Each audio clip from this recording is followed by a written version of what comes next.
Welcome to Your College-Bound Kid, podcast for parents and families everywhere. Whether you have kids that plan to attend college or you have current college students, you want them in and you want them to graduate.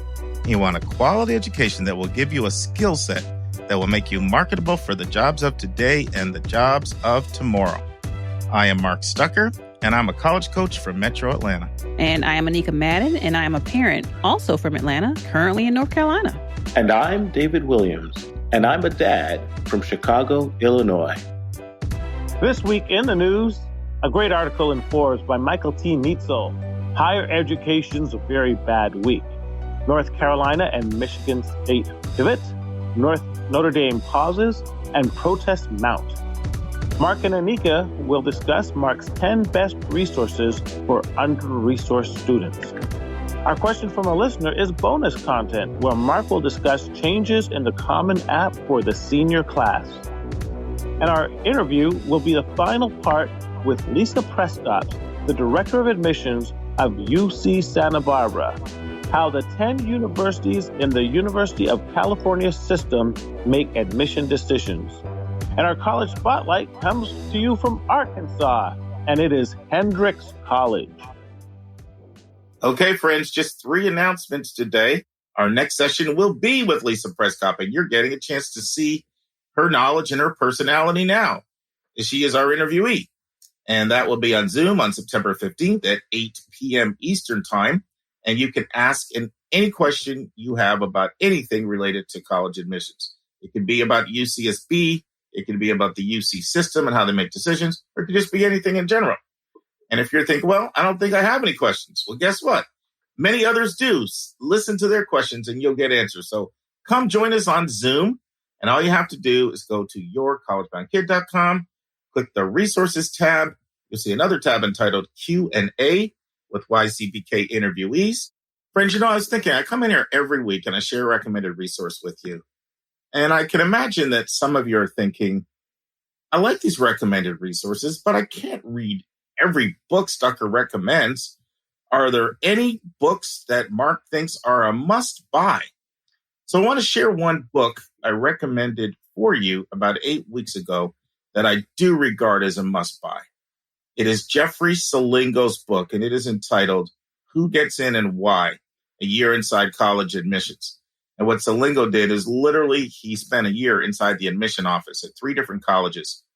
And then he writes about his experience, and he goes into detail about how different colleges make decisions differently. And so it's a real inside look into how an admission office works. Can't recommend it enough. A few of you may remember a few weeks ago, I said we're kind of toying around with the idea of starting a Your College Bound Kid book club. Remember that, Dave? Yes, I do. That idea, yeah? Well, I will say this. If we were to have one, this is the book I'd want to read and discuss. And I'm so impressed with this book that I'm increasingly getting the itch to lead a book discussion myself on Zoom video through this book. Now, I'm not ready to do it right now, but, we end our 3rd year at the end of January. We kick off our 4th year at the start of February. So I'm thinking out loud. I'm sharing you my thoughts out loud, but I'm leaning toward kicking off our 4th year in February with a Zoom book discussion on this book, which is so invigorating. And last time I said, hey, we could have a book discussion, but I'm not leading in. I'm actually ready to lead on this one. That's how much exhilaration I have about this book. So stay tuned. February is still a good 5 months away, but you'll be hearing more about that later. Now, friends, if you know me, I like surprises. I like to give them and receive them. I'm always surprising at nature, chaos, and joy. So next week, we have a surprise for you, something we've never done before on our podcast. So that's a little tease. You just have to tune in and see what that surprise is. Okay, it's time for our admissions tip. And our admissions tip is, it's really important to not just study a college, but to study the surrounding area of a college. And one great place to learn a lot of information about the surrounding area of your college is your local chamber of commerce. So I encourage you to check out your local chamber of commerce. And no, you don't need to mosey on down there right now. We're in the age of the web. You can access it from the web. Go on. You can get a really good detailed profile of the area surrounding the colleges that you are considering. And Dave, are you ready for our admissions vernacular? Go for it, my friend. Credit, no credit. What is credit, no credit? Is it similar to pass-fail, or basically when you take a class and you could actually get a credit for it, or you don't get a credit for it? You nailed it, my friend. Similar to pass-fail, euphemism. Another term schools use, credit, no credit, pass-fail. They're all the same thing. You got it. Take it away, my friend. Article time. Let's turn to college hot topics in the news.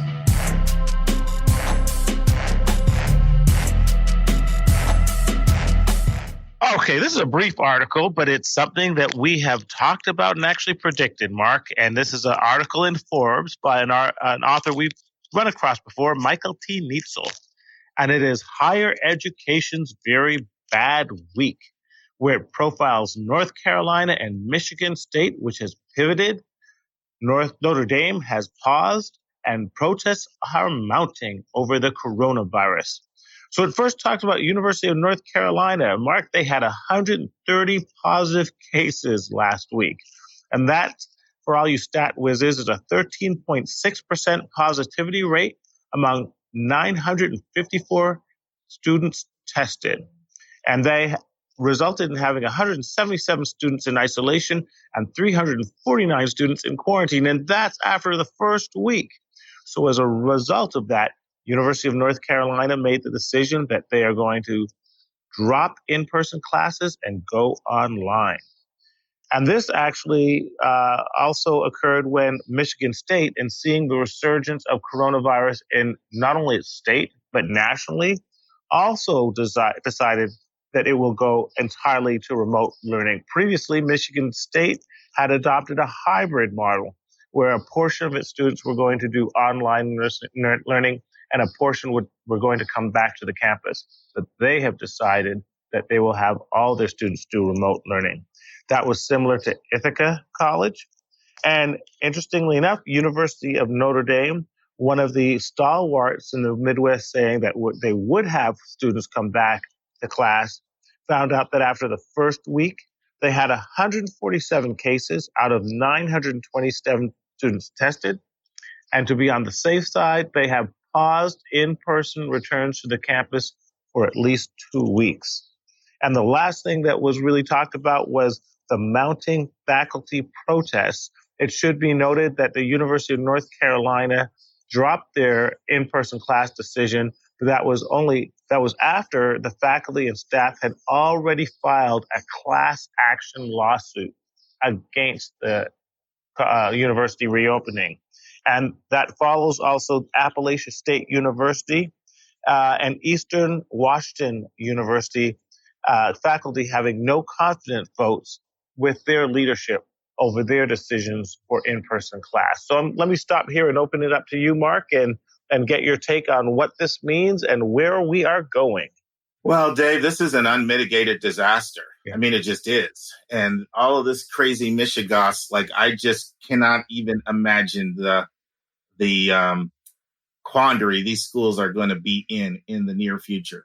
First of all, this is the tip of the iceberg. And one of the things we're going to do, listeners, in this conversation, we're going to talk about fact, what's happening. And Dave's given a lot of the facts of the article, but we're going to speculate. We're going to let you know a little bit about what we see happening and where we see this going.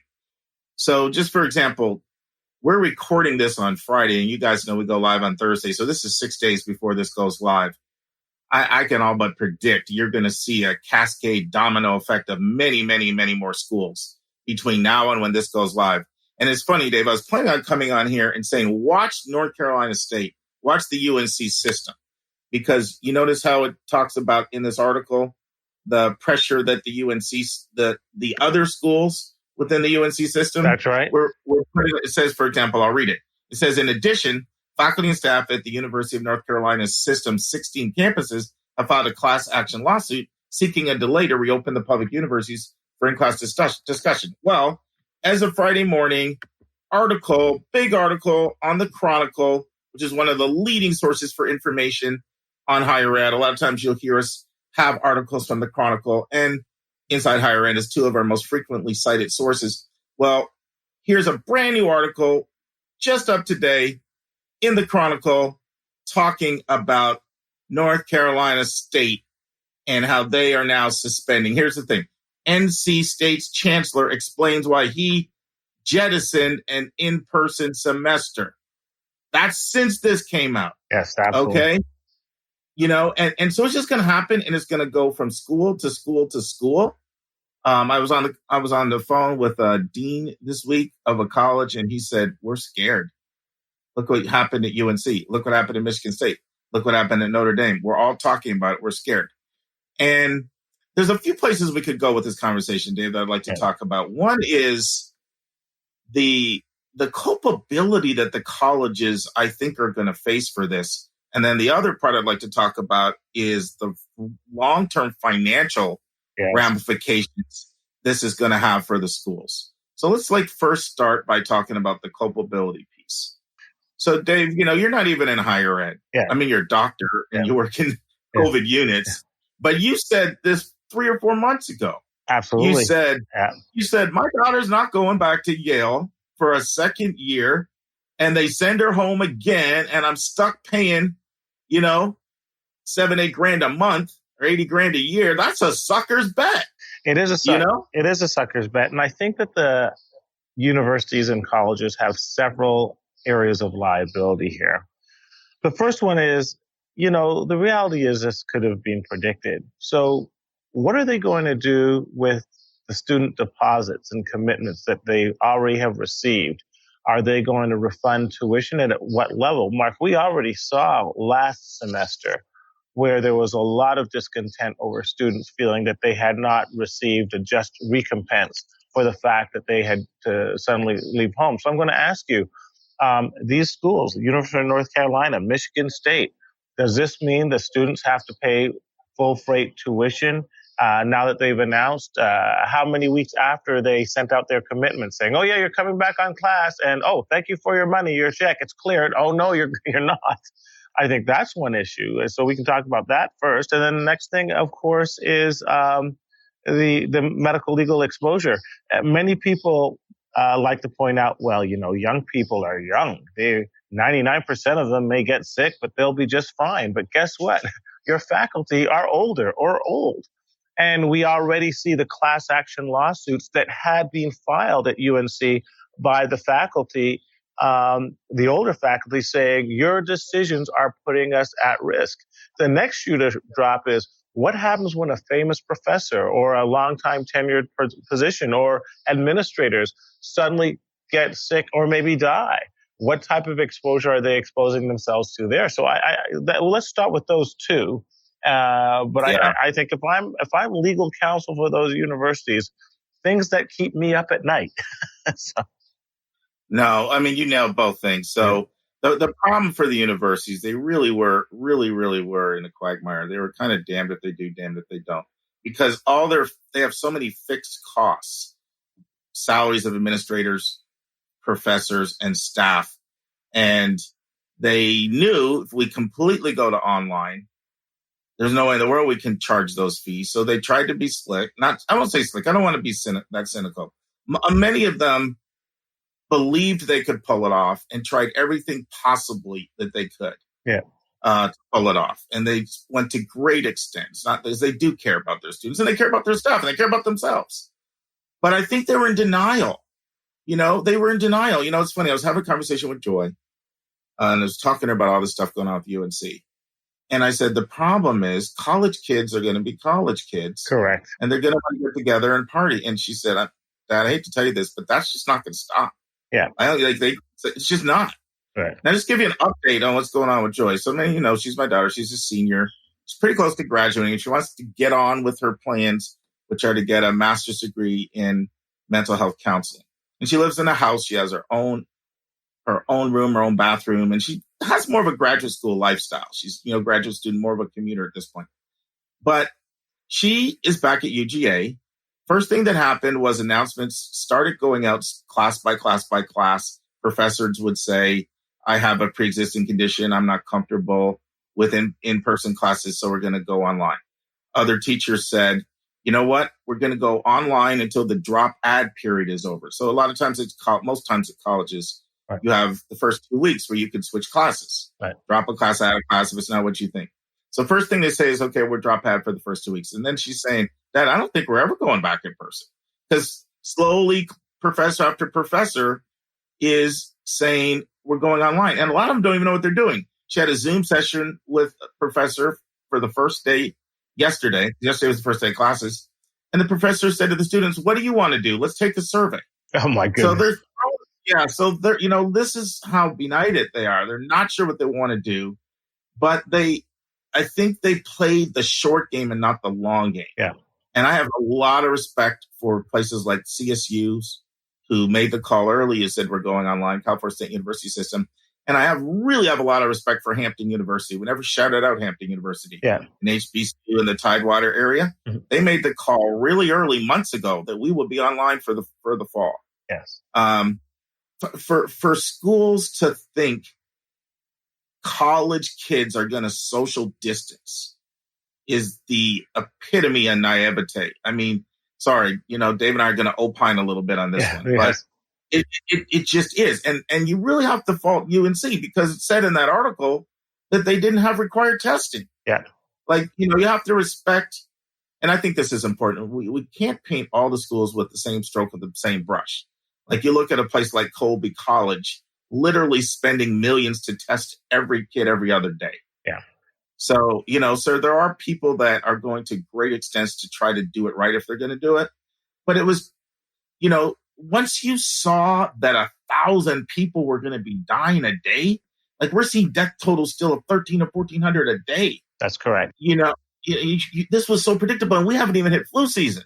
That's correct. And, the article goes in a little bit more into depth of the clusters at University of North Carolina. And they found that there were 4 clusters. And look how predictable this was, Mark. 2 of the clusters of coronavirus was in their residence halls. 1 of the clusters was in a student apartment complex. And another cluster was at a fraternity. Yeah. And one of the magazines said that the lead headline was, it was a cluster bad word, Yeah. So it was, and as you state, it's one thing to have online testing and, online classes, but these are students, these are young people. Even if you put them in singles or even if you thin out the quads into doubles, after 6 o'clock, after classes, they're young people. They're going to gather. They're going to hang out. They're going to talk. I remember when I went to college, Mark, we used to all cram into this really small room and watch Star Trek and David Letterman and eat pizza. Nothing wrong with that. But, social distancing is just not amenable to the natural social interactions and it's really unfair to these kids. We are asking them to deny such an essential aspect of their college existence, which is just to sit down and talk and get to know people. And to ask them to do that on a mask 6 feet apart after hours is really just too much. Yeah, and I think the mindset for a lot of kids is this is an older person's disease, or this is some of her pre-existing condition. So, you know what? If I get it, I'll probably be okay. It's not the end of the world. Mm. Now, here's a problem with that.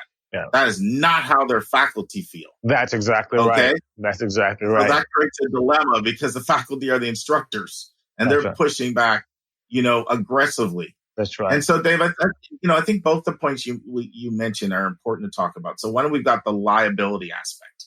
Yeah. The liability aspect is going to cause some schools to close down because now they're afraid. Right. And what happens is, the case against them can even get stronger for looking irresponsible the more schools go ahead and close. That's correct. Now, why were you the one that stayed open? You had every warning sign imaginable and you still proceeded. That's right. And of course, they've got their faculty pushing back and saying, I don't want to die. Yeah. And so you've got that side of it. And then the other side you mentioned, how they're going to handle the finances. I hate to be real cynical, but I think I mentioned this maybe in a past episode. I can't remember if I did this or on Twitter, but so, I'm learning to tweet these days. But, Scott Galloway in his presentation, the NYU outspoken professor, and I recommended that listeners tune in for his webcast. He was quite cynical in his webcast. He said, just wait till fall tuition checks are cashed, then all the schools will go online. Yeah, yes, we called it. I mean, there was an aspect of they needed that money, so they did everything they could to get that money. Now they got that money. Now they feel, okay, at least we got that money, but it's not going to be that simple for them. No. There were almost 50 lawsuits in the spring for tuition rebates. That's right. And I think what you're going to see from many schools is they're not going to do that. They're the room and board rebates. They might, if anything, do what Princeton's done, 15%, 10 to 15% is the highest I've seen. I haven't seen anything really go. But there are a few schools that were really, really struggling for students that did some creative things, but those were students that were really struggling for students. So they made it look like they were doing this massive tuition rebate when really it was more of a marketing gimmick. But here's the problem that I foresee happening, Dave. In addition to the lawsuits for tuition rebates, guess what? These schools still need spring semester tuition money. That's correct. So think about it. Let's say you're a sophomore in college. Yeah. Okay. Your freshman year, you had to leave the dorms to come home because they went online. Yeah. And you still had to pay the full price for tuition. Yeah. And now you came back for the fall and they sent you back. Yeah. Are you going to pay again for the spring? You know? And if you don't, what happens to the finances of the school? And one thing I want to say, for those of you who heard our episode last week, where Dave and I talked about the Hechinger report and their new financial model they've come up with to track schools that are struggling in conjunction with college stress tests and NBC. Yeah. The one thing that Dave and I didn't talk about when we said that is all of that research was pre-COVID. That's correct. All that was pre-COVID research. So it's umpteen times worse. Correct. So the immediate dilemma I see for them is, how is this? Let's say they get by the fall because, checks are cash. It is what it is. How are they going to handle the spring? Now, there'll be a certain percentage of families that will just pay because they'll be like joy and they'll be like, I just want to get on with my life. I really want to move forward. And it is what college students, I'm still having somewhat of the experience and nothing's wrong with that. That's a personal decision you have to make. But there are going to be a lot of them that are going to say, I'm not paying this for online. I agree with you. Now, the one shining spot at the end of the tunnel for all these colleges is the potential for a vaccine. And, I follow Anthony Fauci very carefully. I think saying that it'll come anytime before early spring is, to me, optimistic. But it's possible that you may have a vaccine out there of unknown efficacy sometime in January and February, and that you can get distribution ramped up and maybe give priority to the colleges maybe in March or April. So if the colleges can just hang in there till March, summer semester, if you're on the quarter system, I think that's their best option right now.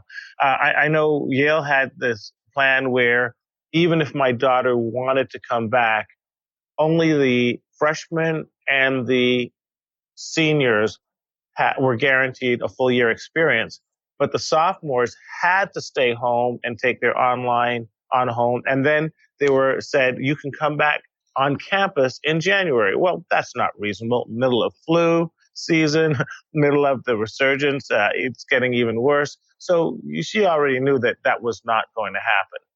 But if you have a vaccine, then I think that is the only hope right now to resolve all these issues. What's your sense, Mark?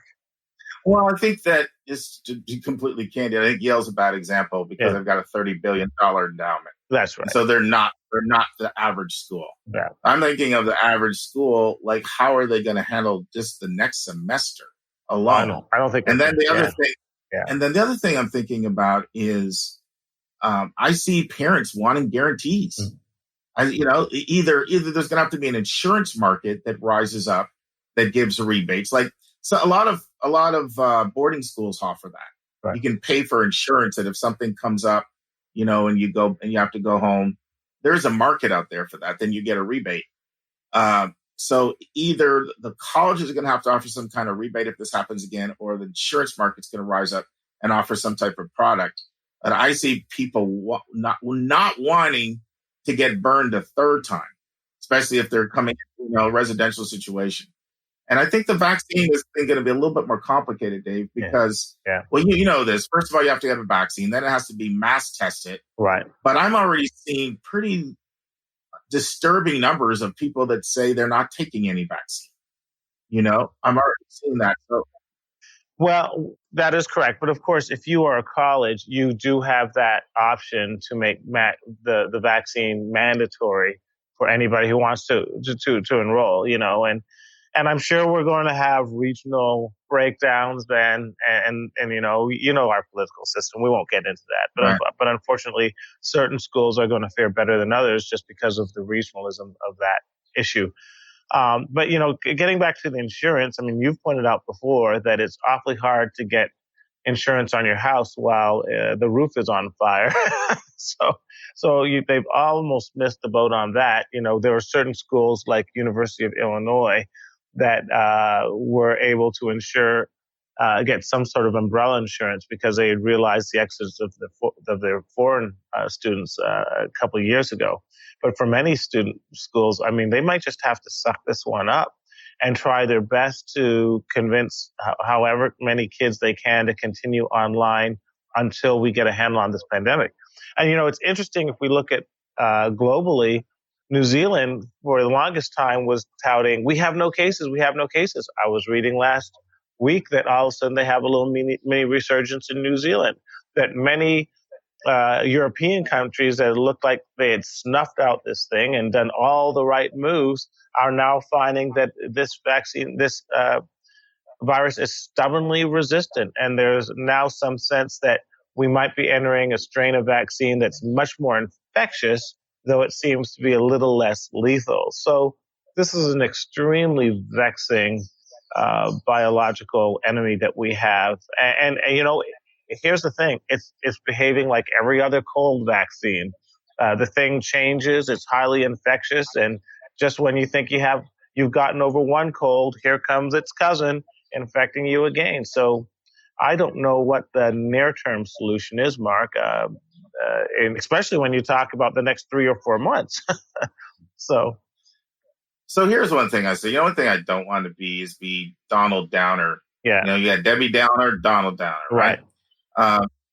People, you know, want some hope when they tune into our podcast. They don't want to just feel, you know, just completely, you know, just beat up. So downtrodden. So I've been thinking about this, and one of the positives is, and this might seem minor, but it's really not.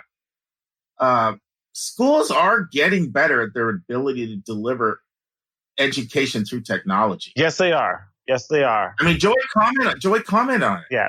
She talked about how one of her classes that she had, remember yesterday was her first day.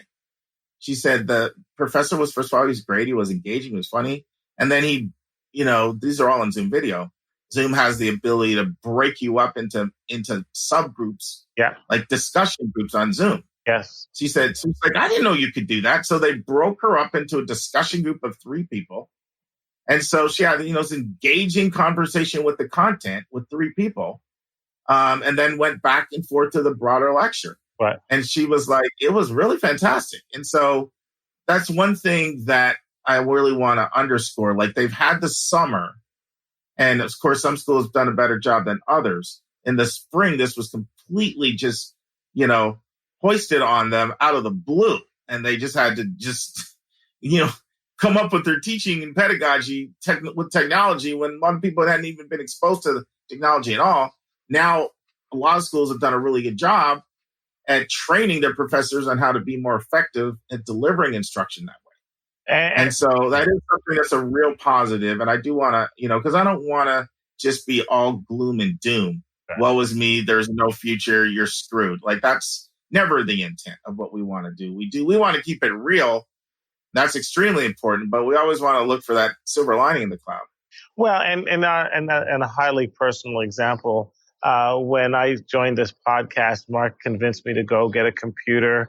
And for the first couple months, I was logging this laptop and a microphone and cables. And I had to have a special package. It was adding another 5 minutes to my to my airport security.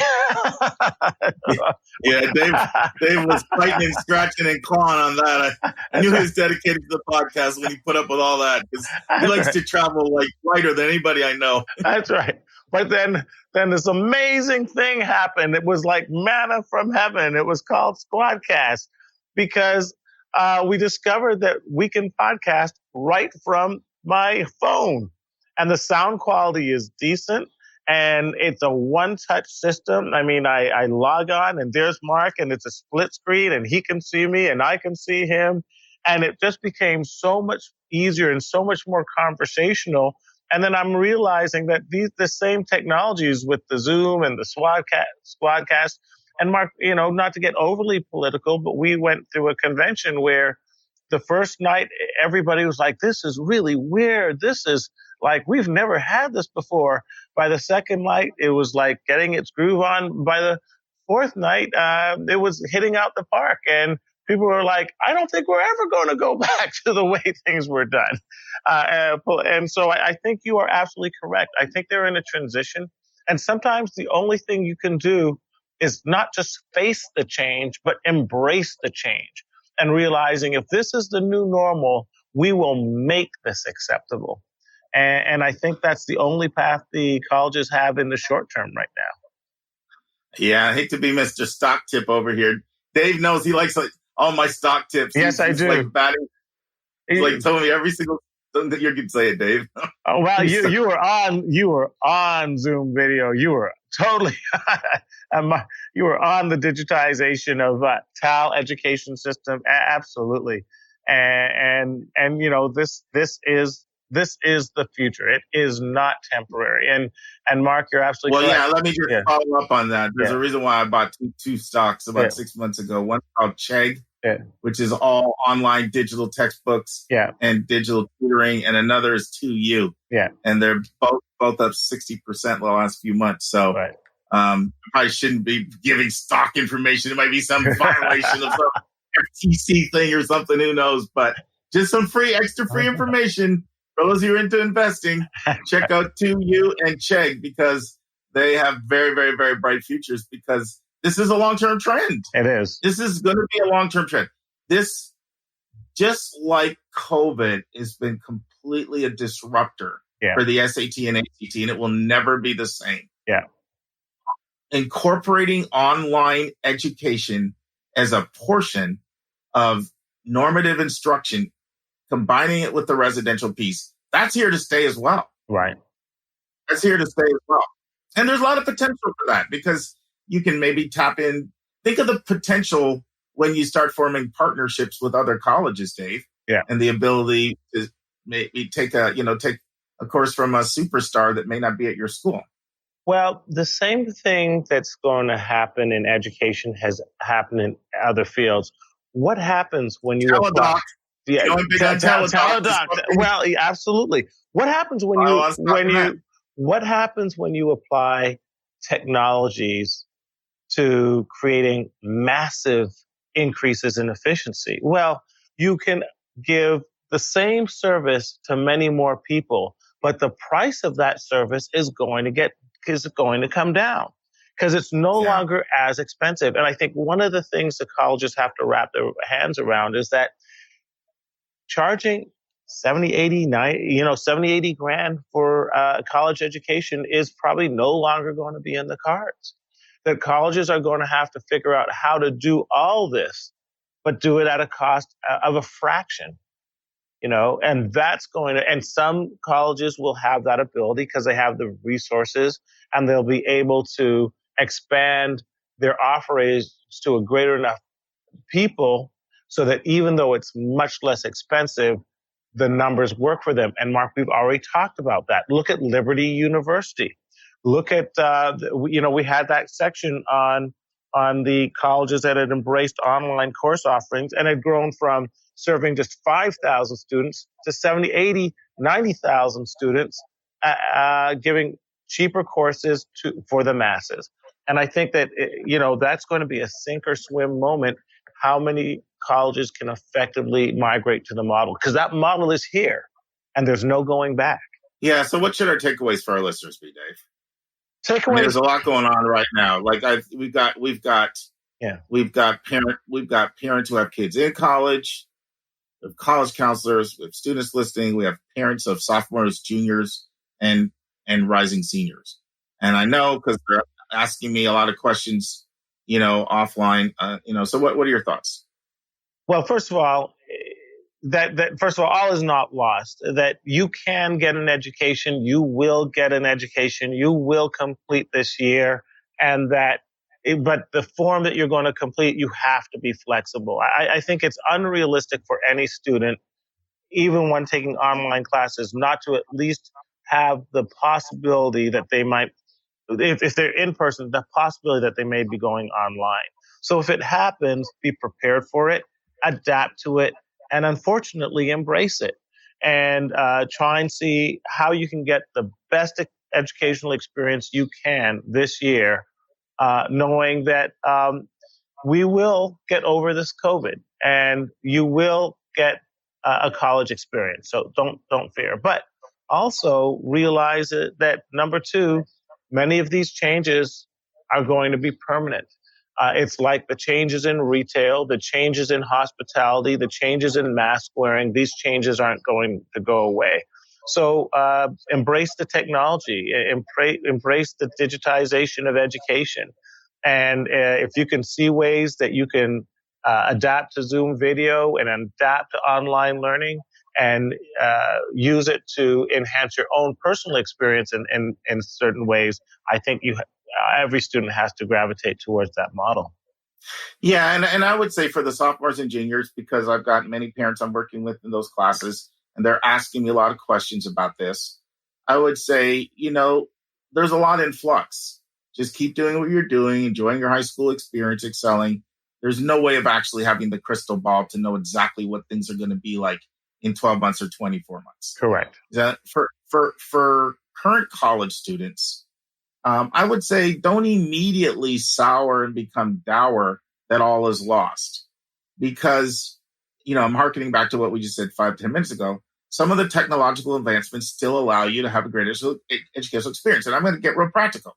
So I shared a couple weeks ago that Joy was really excited about taking this class with this renowned professor that had to do with sociology. It combined sociology and criminology, and it involved visiting a lot of prisons and meeting with prisoners. So all of that's been changed because of COVID. However, they've gone to some really creative things. So she was reading to me all her options for projects that she has to sign up. Some of them involve focus grouping with juvenile delinquents in the juvenile detention center. Wow. And then coming up with a proposal for changes. So there's still an experiential aspect to it. She's still going to learn a lot. Sure, she'll see someone on Zoom video, but don't have the mindset that all is lost. This isn't what I thought. Because as human beings, we don't like change. Correct. We don't like change. But as technology gets better and as pedagogy gets better and as they intermix the two of them, delivering this platform is only going to get better. Before I invested in 2U, Dave, I listened to the CEO talk for an hour. Right. And one thing that really impressed me was the case that he made for what they're able to do that you can't do in person. Yes. He gave example after example after example. So 12 months from now, this mode of education is going to be much, much more effective than it is right now. 6 months it will be better. You've got a lot of very, very smart educators that know a lot about education. And when you intertwine that with the technology piece, it's just going to improve. It's always hard on a rollout. I don't think I've shared this before, but I shared it with somebody. I don't think it was on the podcast. Cut me off if I did. But this goes back. I remember back in the middle of the 1990s, when I was doing outside sales. I did outside sales for 6 years. And I worked with a lot of accountants. So I'd go meet with the accountants and smooze them and do a lot of lunches and golf course stuff. And they'd send me to their clients, a company called Paychecks. Went to this really, really reliable accountant in media. For those of you in suburban Pennsylvania, you guys know where media is, just a little west of Philly. And this guy was always great. He sent me a ton of clients. And so we had this brand new product we were rolling out. I couldn't wait to meet with him because I just thought he was going to embrace it. He's going to tell all his clients and send them my way. And so I did my big pitch, and he's like, Mark, I'm sure this is going to be great, but with every new product, there's always kinks that have to get worked out. He said, come back to me in 2 years and I'm all in. And the point I'm making here is it only gets better. Right now, you're seeing some of the technical glitches because people are flying by the seat of your pants. But I think that's some of the optimism that I'd like to close with, is that this combination of using technology with some aspects of in-person education will only improve. Yes. They're very smart educators, and they're still learning to use the technology. The technology gets better. Their use of the technology will get better. So, it's not going to necessarily be the exact same college experience that you envisioned for your child, or maybe that you had, at least for the near future. Yeah. But that doesn't mean it can't be invaluable and an opportunity for growth. And I'd like to close with that. I agree. And I'm reminding Mark that we figured out that the family Zoom cocktail hour has actually become a fixture at our. Yes. Unfortunately, we have many family in Canada, and travel to Canada right now is highly restrictive because of the COVID. And, it's fantastic to be able to talk to Norm in Denver, Mark in Atlanta, my family in Toronto. We even are talking about, and my sister in New York City. That's right. We connected Atlanta, New York, Toronto, and Chicago. Yeah. And a wonderful after dinner experience. And I have a feeling that there's going to be a lot of opportunities for college students to embrace the same type of technology and get equally enjoyable social experiences. So that's the challenge that the kids have, and I think they're going to meet it. Now it's time for our step-by-step walkthrough of the college admissions process.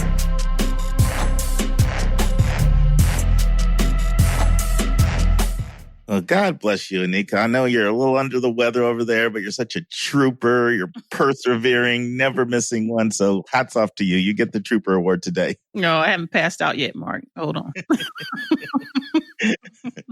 That's a good thing. Friends, we are looking at the question today of what are my 10 best recommended cost-saving tips for under-resourced students.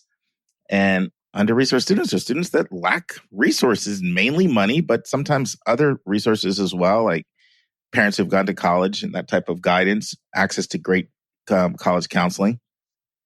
One thing I wanted to share before I ask you to kind of kick this off, Anika, is when I wrote this book, I was thinking about people that don't have access to college counselors, whether that's private or really good public college counselors. And so there's some chapters and things I put in specifically for people that just lack resources. And this is one of those chapters. So you've read the chapter. What do you want to say? Well, I guess the way you prefaced it is perfect because it's all about the system being rigged against kids who don't have resources. Mm-hmm. So we've always talked about how they don't have access to the test prep, the advantages on getting the high SAT and SAT scores. And you mentioned, the legacy admissions and also even merit aid. So these are all the cards that are stacked against these kids. So I guess, you got 10 of them here, clearly. Yeah, you know what? Before we do that, Anika, I'd like to read a quote that is from the book. It talks about this. Is that okay? Mm-hmm. Yeah, go right ahead. So it says here, page 507, the hurdles under-resourced students face are at times almost insurmountable. An outstanding Inside Higher Ed article from January 12, 2016 titled Poverty and Merit quotes Harold Levy, the executive director of the Jack Kent Cooke Foundation, a stupendous organization that attempts to level the playing field by helping gifted and talented under-resourced students. And then here's the quote. The college admissions system is rigged against lower income applicants in many ways, said Levy. From the test prep wealthy students get to legacy admissions and so-called merit aid, which is frequent and an attempt to attract middle and upper school students to attend one college instead of another. Even so, most colleges claim they are committed to economic diversity on their campuses. And then he says, that is so much blather, said Levy. The numbers back him up. And it goes on to say, students from households in the bottom income quartile, so it's dividing all incomes into 4 quarters, taking the bottom 25%. Students from incomes in the bottom income quartile make up just 3% of enrollment at the nation's most competitive colleges, the report said. But 72% of enrollment at these colleges is comprised of students from the wealthiest quartile. So that's just a little preamble. Mm-hmm. It's all good. So I say we just start from the top and work our way down this list. So the first one on here, I wonder if it's still relevant because of our big friend COVID-19. But we talk about ACT and SAT fee waivers. And these are basically no, that's still relevant. Were you saying it wouldn't be relevant because so many schools have gone test optional? Is that why you were saying that? Exactly. So I just wonder how many. Has testing even started back yet? Has anybody started to test again? So the ACT officially, the July test did go forward. The problem was so many individual test centers were canceled that it was all but impossible, and juniors couldn't get in there. So it was very, very difficult to find a test center that wasn't hours away that was actually open, but some people managed to do it. But I'm sure you're saying, here's the thing, even with so many schools going test optional, that doesn't mean they're test optional for scholarship money. And that does not mean that it's not in your best interest to post a high score. Mm-hmm. So one of the first resource you're mentioning here is that there are waivers so that you don't have to pay for the test available.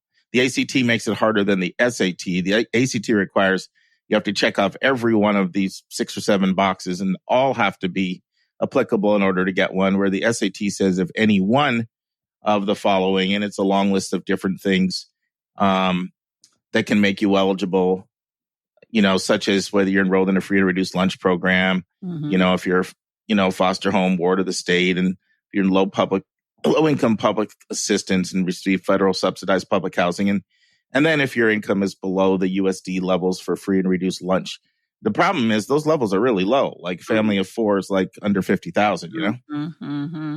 But that is true. We're talking about ways that the playing field's level. A lot of people don't know that there are waivers that are out there. Now, one good thing that the ACT did this year is they increased the number of waivers from 2 to 4. It used to be a maximum of 2.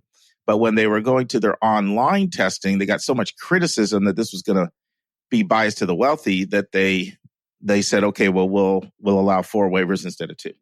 Yeah, good. Yeah, and you took the words right out of my mouth when you talk about the levels that they set these so-called poverty levels at. Is like so low. It's ridiculous. But I digress. So the second one we got on here, another cost-saving tip is go after these book scholarships, which is a huge deal because these books are off the chain. The cost of the book. So you listed a couple, just to name. Let me see. You got CapEx on here, FastWeb. I think scholarships.com is another one where you can go after some of these scholarships for books specifically.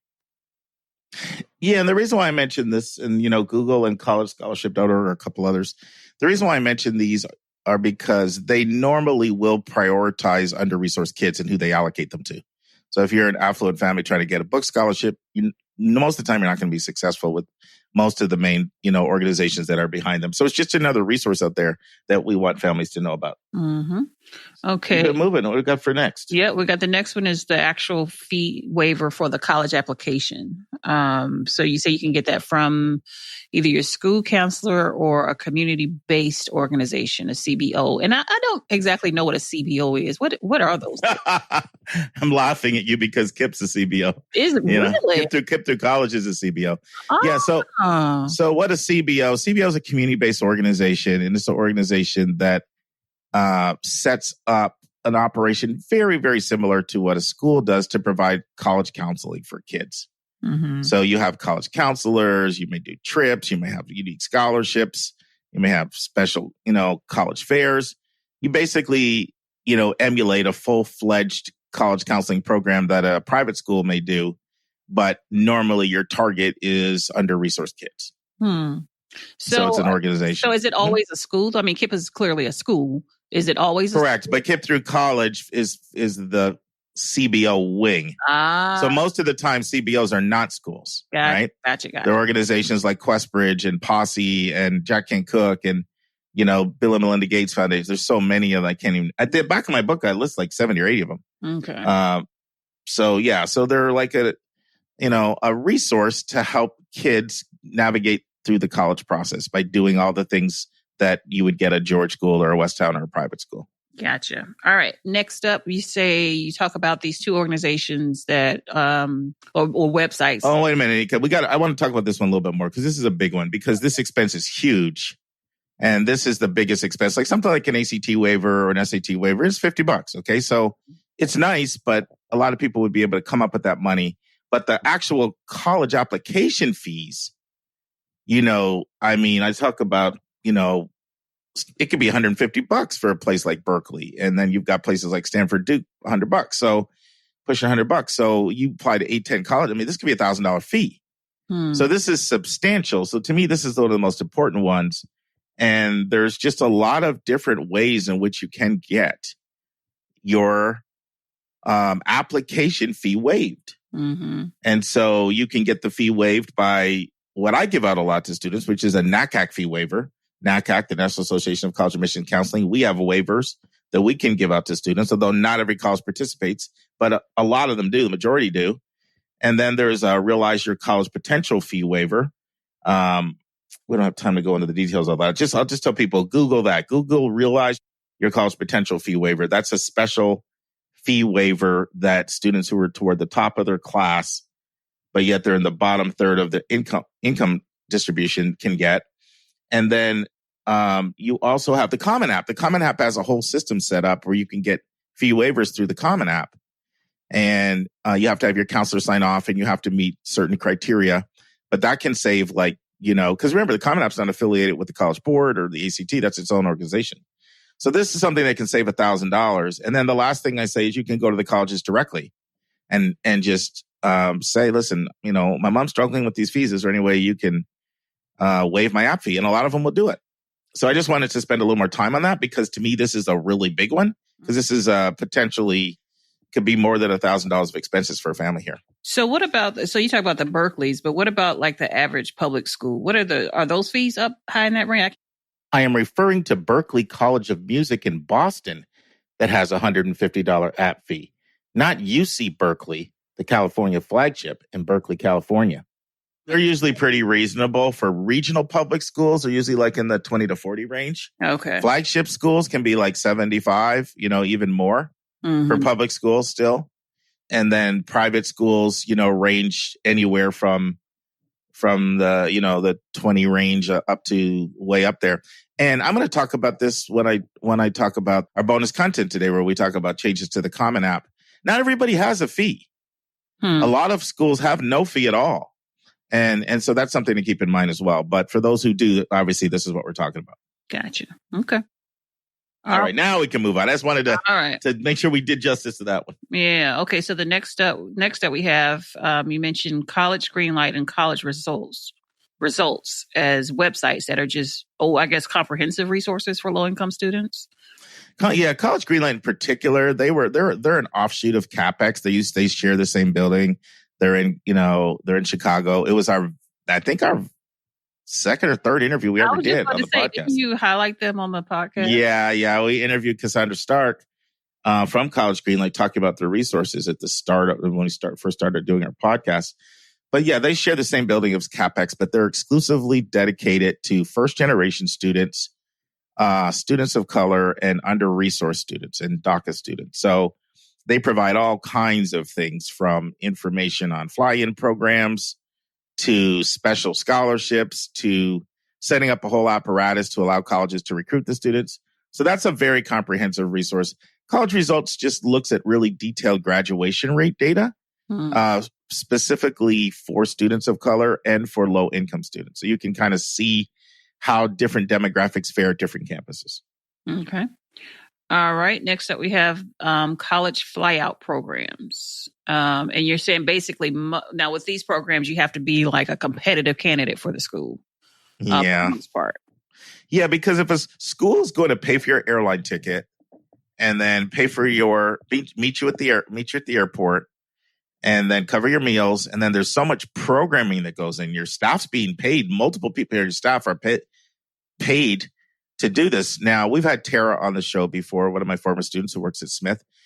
One of her primary jobs is to be over the Women of Distinction program. That's one of her main jobs all year. So you think about all the salary you're paying somebody to run a big program like that. So if they're investing a lot of money, they're going to make sure that you're a very competitive applicant. You have to be someone that's, clearly admissible, and someone that's, some of these programs are much harder to get into than getting into the college. Emory will flat out tell you it's harder to get accepted in our fly-in program than it is to get into our school. So these are for very strong students, and not every college has them. Tends to be more private schools with a little bit of money are primarily the ones that offer these programs. But they're a great way for an under-resourced family to get to a campus. Now, some of them are strictly income-based. Some of them are race-based. Then there's some gender ones. Those gender ones tend to be targeting women in engineering and underrepresented fields. So you gotta read the fine print. Okay. All right. One of the things I wished you'd see, though, I wish there was more clarity on this. And I've tried to push for this. I say read the fine print. The fine print isn't as explicit as I'd like it to be. You have to kind of read between the lines. Like, for example, Emory doesn't differentiate at all on their fly-in program between under-resourced students and well-resourced students. Theirs is a race-based diversity initiative program, whereas some places like Pomona, it's more of a under-resourced program. Penn has split two programs up, and now they have an explicit one for incomes of under $65,000. And then you have other programs that are mostly for under-resourced, but occasionally they'll make an exception for a really hard demographic. So I know I'm probably getting too much into the weeds on this, Anika, but they're complex, but there's an opportunity that's there. So are you going to the department or the college within the school to see who's focusing on the college fly-out programs, or is it specific to the university? Does that make sense? Well, what you would do, first thing I recommend is, Google college fly-in programs, college greenlight. They have the best list all the time. They update it. It's the best list out there. And if you go to their list, they send you a link right to each college's website. It takes you to a link right to the application. Because remember, all these programs are different. Some of them will require you to write an essay. Some don't. Some of them require a counselor, to sign on. Some don't. Some of them are pay for everything. Some of them pay for partial. They're all different, right. In terms of the fine print. But they're run through the admission office at each school. Did I answer your question or not? I don't know if I did. Yeah, well, I was trying to figure out if do I need to go to the College of Ag to see if they're giving out fly-out programs, or do I go to A&T's general website and just say, hey? No, it's the admission website. Oh, okay. The admission section of the website, they're run through the admission office. So not run through departments, and they're not run through the general. This is an admissions initiative to try to attract demographics they have a very hard time attracting. Gotcha. Or to attract under-resourced kids that couldn't afford to get to their school, but they know they'd be a great addition. They want them on their campus. Mm-hmm. All right. So next up, we have free FAFSA assistance. Who's charging for this, by the way? There are a number of people that run things, programs, College School Sunday, just different things to help inform people about the FAFSA. And also check your state higher education authority, because there's a lot of good state-based programs as well that go out and educate on the FAFSA. Mm-hmm. Okay. All right. Next up, we got free test prep. Ooh, this is the favorite. And you always know about Khan Academy because of you, of course, but are they still the best at the free test prep? Yeah, they're really, for the SAT, you can't beat them. And I'll tell you what, I have some students every year that don't, really good students that don't pay for test prep, even that they can afford it. And they just use Khan and they do really well. The challenge is it just takes a lot of self-discipline, right? Mm-hmm, because you don't have that structure of meeting with the teacher. And then you don't have the ability, if you're kind of confused, to have somebody personally explain to you a complicated concept.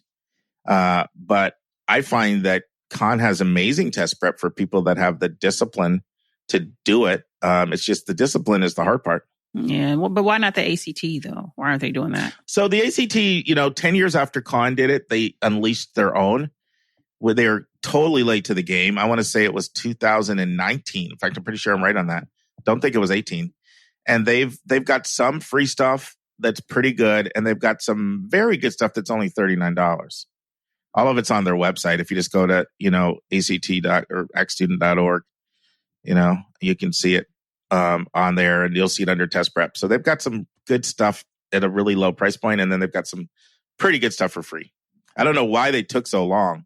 Really pissed me off, to be honest. Like, get your act together. Wow. Sorry, I had to vent. You know how it is. Every now and then you just got to let loose. That was one of those times.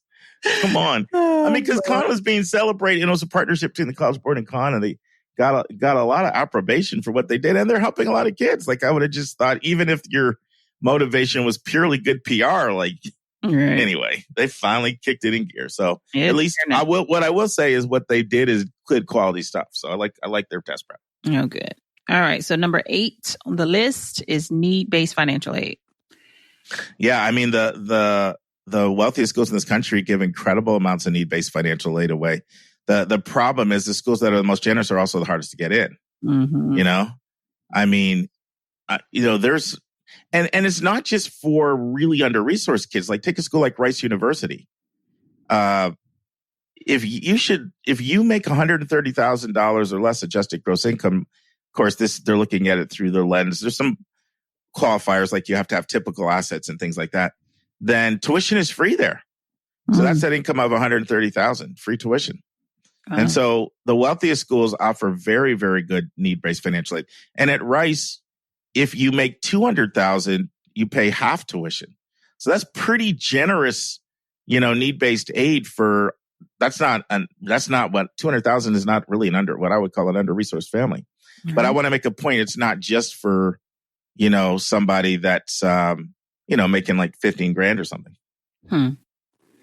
All right. And then we've already talked about CBOs, number 9. Let's say number 9. We pulled that one out. And then the last one, and we recently talked about this one, private scholarships. Yeah, the only thing I want to say about private scholarships, there are a lot that are specifically geared to under-resourced kids. And that's the thing. And so that's why I mentioned them in this list. Like, sure, there's some that are just for gifted and talented kids of all incomes, but there are a lot that do specify we're trying to help someone who really needs these resources. So that's it, Anika. Anything you want to add, or do you think we tied it up there? I think you tidied it up nicely. Cool. Anika and I are so grateful for everyone who has financially supported our podcast. It allows us to pay our staff and cover our other auxiliary expenses involved in having a weekly professional podcast. At the start of every month, we're going to start sending a special gift to anyone who financially supports your college-bound kid. I will be sending our donors this bonus content once a month directly to your email.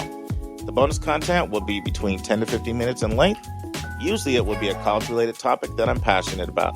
Occasionally, it'll be another bonus hot topic in the news segment. Sometimes it'll be an answer to a question that one of our listeners submits to us via email. And you'll receive these monthly audio blogs for a gift of any amount. We know that $5,000 to one person is $5 to someone else, and we don't want your budget to be a hindrance to you receiving this additional bonus content. So if you want to support our show, just go to yourcollegeboundkid.com and click the donate button. And if you've already financially supported our podcast, you will automatically start receiving this bonus content via your email. This bonus content is our way of letting our financial supporters know in a tangible way how much we appreciate you. And if you have any questions at all about our monthly bonus content, just send your questions our way. That's to questions@yourcollegeboundkid.com. Once again, questions@yourcollegeboundkid.com. Well, take it away. This is bonus content time. And what are we talking about? We're talking about the Common App. Oh, actually, talking about changes to the Common App. And these are recent, right? Like within the last few months, year? Yeah, I want to do a couple things with this. I want to, first of all, just go over some things about the Common App because, the Common App, I mean, they process a crazy number of applications, and I'll share that data in a sec. But before I do, let me say a few things. The Common App is not the only application out there, okay? You've got the Coalition. You've got something called the Universal App. You've got a QuestBridge app for 40 QuestBridge schools that accept QuestBridge scholars. And we're talking right now with Lisa Przekop in this actual episode about the UC application and that process. And you have something we haven't talked about that much called Applied Texas, which is used for Texas schools. I've put off talking about that because I'm planning on having an interview specifically to get into, application, particularly to UT Austin, but just use of the Applied Texas app. So those are some of the other really big apps. And then you also have something called the Black Common App. There's another one for I don't know. Did you know there was a Black Common App, Anika? Yeah, Janaea, she applied to it. She did that application. Yeah, so there's like a lot of other ones, but the granddaddy of them all, the big one is by far the Common App. I just wanted to make it clear it's not the only one. And I want to go over some things in general about the Common App and then get into some changes. So here's some general things. 20% of the schools that receive the Common App are public schools. Started out mostly private, but now it is public and private. Every single state has Common App schools in it, and almost 900 colleges, and they're right on the knocking on the cusp of busting through that 900 number of schools accept the Common App. They have 63 members, meaning colleges that accept the Common App outside the United States, and that is in 19 different countries. So this is like a worldwide app now. And here's one thing that's good. I alluded to this earlier. Nika, 400 of their members of the 900 do not charge an app fee. Remember we were talking about app fees? Mm-hmm. So almost half of them do not have an application fee, which is really nice. Mm-hmm. It's nice. Now, transitioning to some new stuff. So there are 40 new colleges on the Common App this year, and 19 of them are public, so almost half. Some of the new colleges to accept the Common App this year include Auburn, Clemson, UGA, University of Georgia, Louisville, Texas Tech, Winthrop, Augusta, Coastal Carolina, Lake Superior State in Michigan, Norfolk State, it's an HBCU, UT Texas at Dallas, UT at San Antonio, USF, which is University of South Florida. And then you got Wisconsin, Milwaukee, and then CU, which is Colorado University at Colorado Springs. Those are all new Common App schools. And just to show how big the Common App is, these numbers are eye-popping numbers. First year apps alone, Anika, first year, 1.1 million. Ooh, good gracious. Total apps, 5.6 million. Then they have 85,000 transfer apps. They have, 408,000 unique teacher recommendations, 154,000 other recommendations, 73,000 counselor recommendations, and 47,000 advisors. And the total number of unique forms that generates, 28 million. So this is a big operation. And over $80 million are saved on application fees, either through waivers or through colleges not charging a fee. $80 million saved. Now, how does it break down? Well, 91% of the schools are in the U.S. and 9% are overseas. These are the applications. I'm talking about where applications come from. Sorry, right now. Before, when I gave you that breakdown of international versus domestic, I was talking about schools. Like when I said that there were 63 colleges of the 900 that are international in 19 countries. Now I'm talking about where applications are sent from. So students completing them. So 91% of the students that complete apps are from the U.S. 9% come from international countries. But take a guess how many countries are in that 9%, Anika? 20. 213 countries. I used to say you were an amazing guesser. I take it all back. That's why I burst into laughter. I was like, used to be so good. Okay, it's over. No, you know what? You're sick today, so you have an excuse. That's like a mulligan on the golf course. Good. You can claim the sickness. You didn't have your full faculties. I meant 201. You have an excuse. 201. 201. Just list a zero there. Yeah. So 213 countries. Now, if you're curious about this, the top 3 states are New York, California, and New Jersey, as far as that submit the most common apps. And as far as the countries that submit the most, 25% of the international apps come from China, 8% from India, and Canada is the third most, but it's all the way down at 3%. Those are the top ones. Now let's get into some of the changes for this year. Besides all those 40 new schools, I already mentioned some of the changes. So they have secured $3.5 million in grant money, mostly from the Bill and Melinda Gates. Well, they were the biggest donor foundation. And they're putting a huge emphasis on trying to get more underrepresented students to continue their education.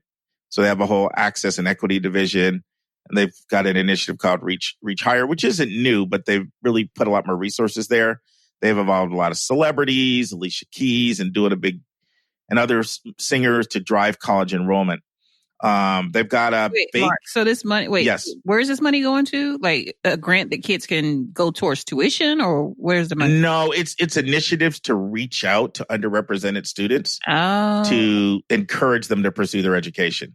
Okay. So I don't know if you know, like Michelle Obama's been really, really involved in this big thing called College Signing Day. It's a partnership that she has with the Common App, and they do travel all around. I was supposed to go to an event with her last year. Now this year it was canceled because of COVID, obviously. And they've got a strong web presence. Like they've got a Better Make Room YouTube channel that has 17 million views that celebrates kids going off to college. So they're just putting a lot of resources in trying to get the under-resourced kid to college. Well, that could be 2-year, 4-year, doesn't matter. Okay. So that's one thing they put a lot of emphasis on. This happened actually just at the start of 2019. So it's not new, but they did a whole brand refresh, a whole relaunch, making it more user-friendly for youth, more inclusive. And everybody I talked to said it looks way better. Now, that's not new, but it's worth mentioning.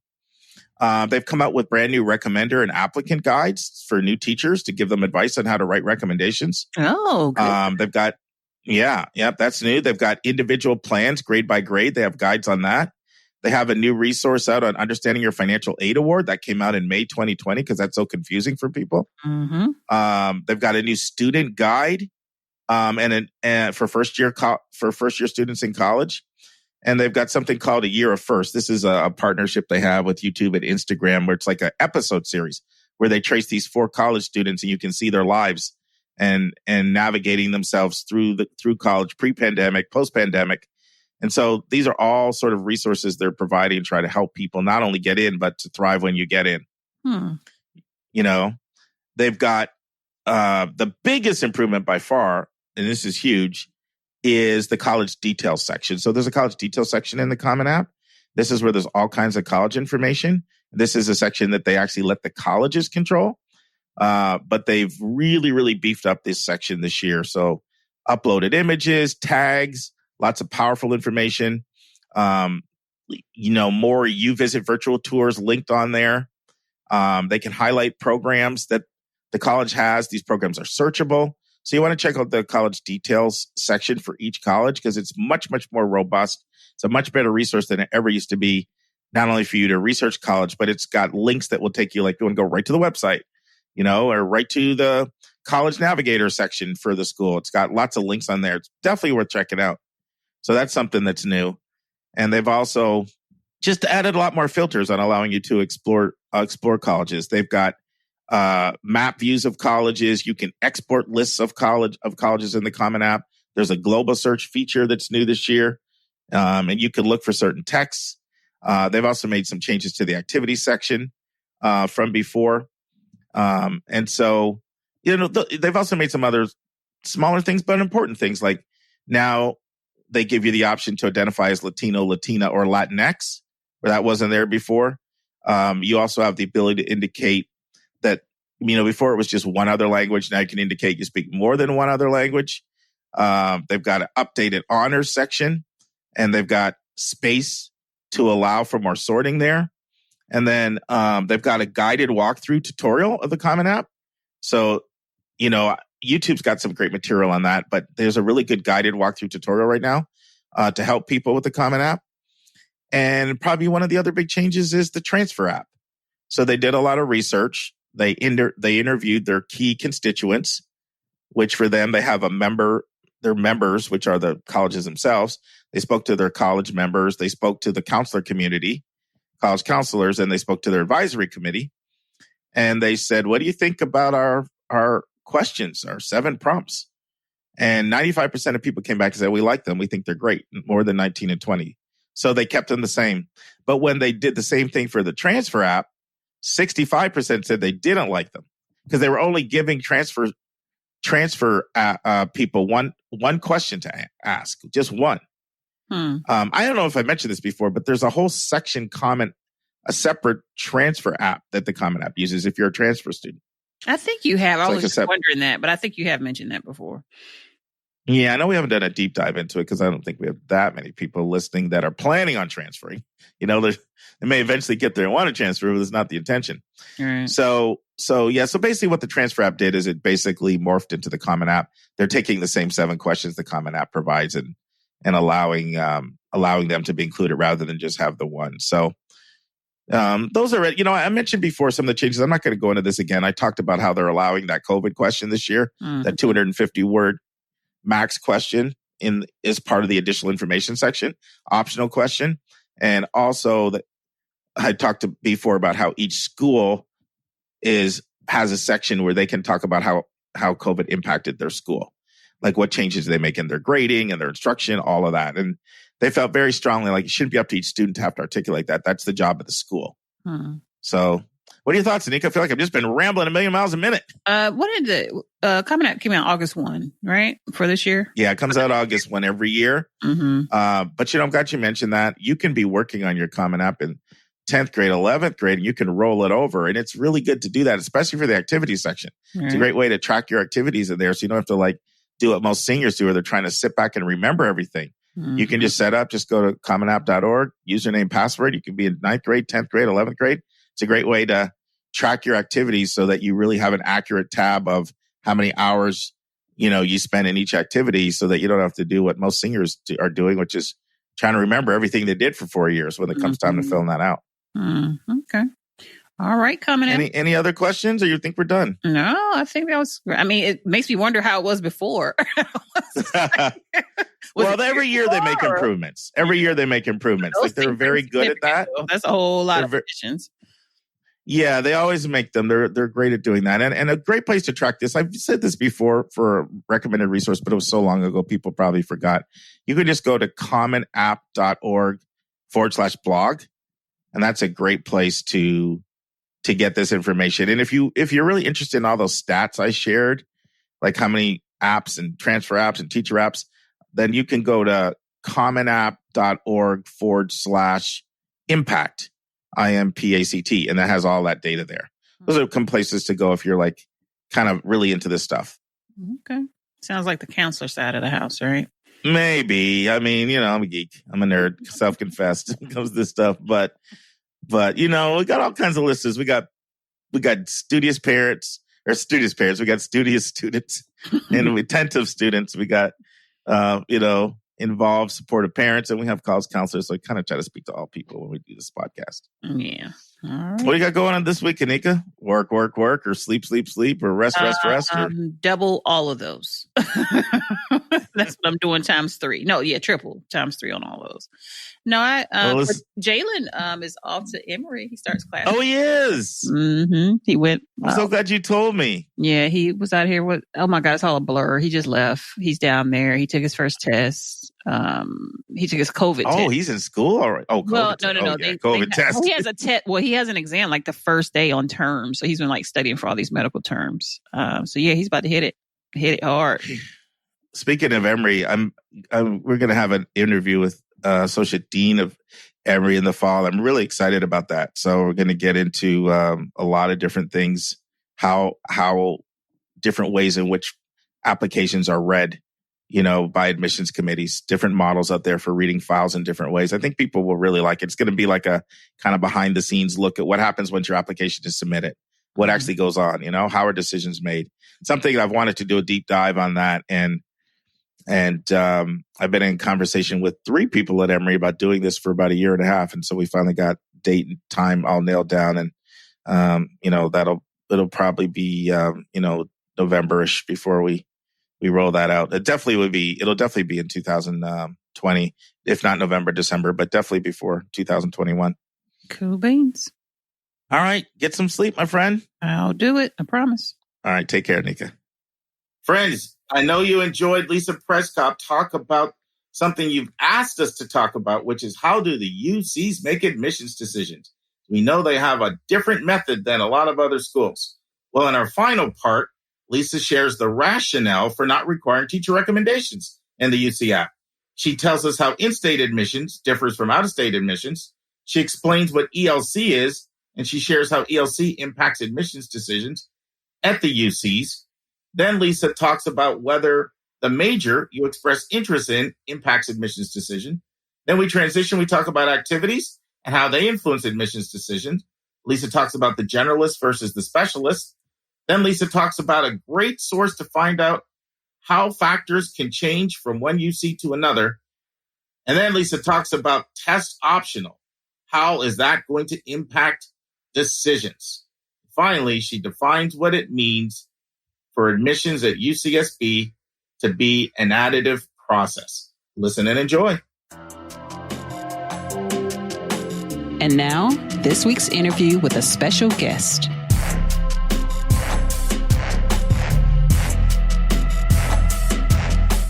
So let's talk about teacher recommendations. So I know that's not something, that is a requirement for the UCs. And so there's two perspectives I've seen on this. One is, look, logistically, we just could not do that with 100,000 applications. Yep. And then the other is that, there's a bias within teacher recommendations, and it tends to favor people that come from private schools, more affluent suburbs where people are trained and they're really good recommendation writers, and it puts people from underserved schools at a disadvantage. Is it really more the former, or is it both? It really is both.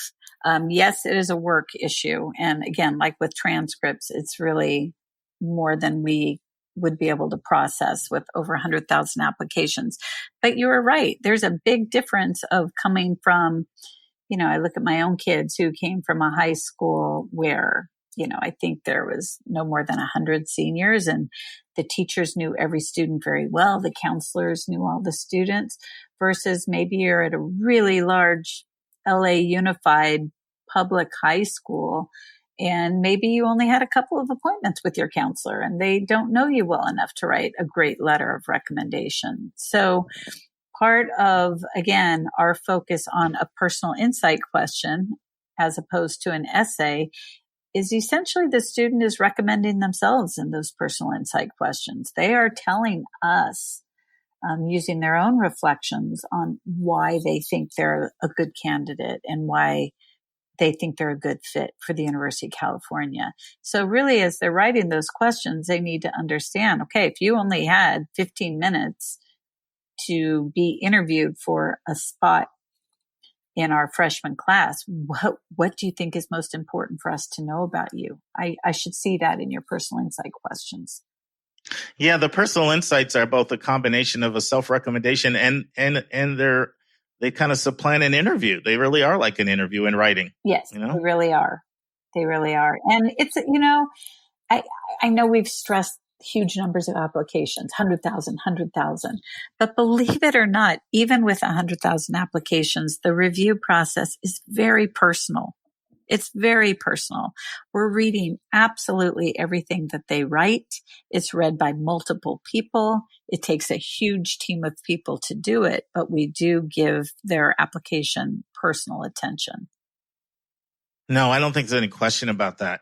Now, let's talk about in-state versus out-of-state. Yeah. How do the freshman eligibility requirements differ? Really very minor difference.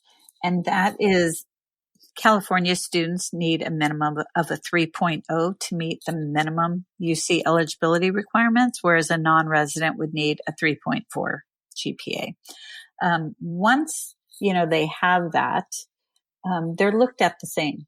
They're evaluated in the same way. We make our admission decisions exactly the same way once they pass that minimum threshold. Okay. That was a straightforward one. Now let's talk about something else that you're known for, ELC, eligibility in local context. I kind of love that you guys consider that.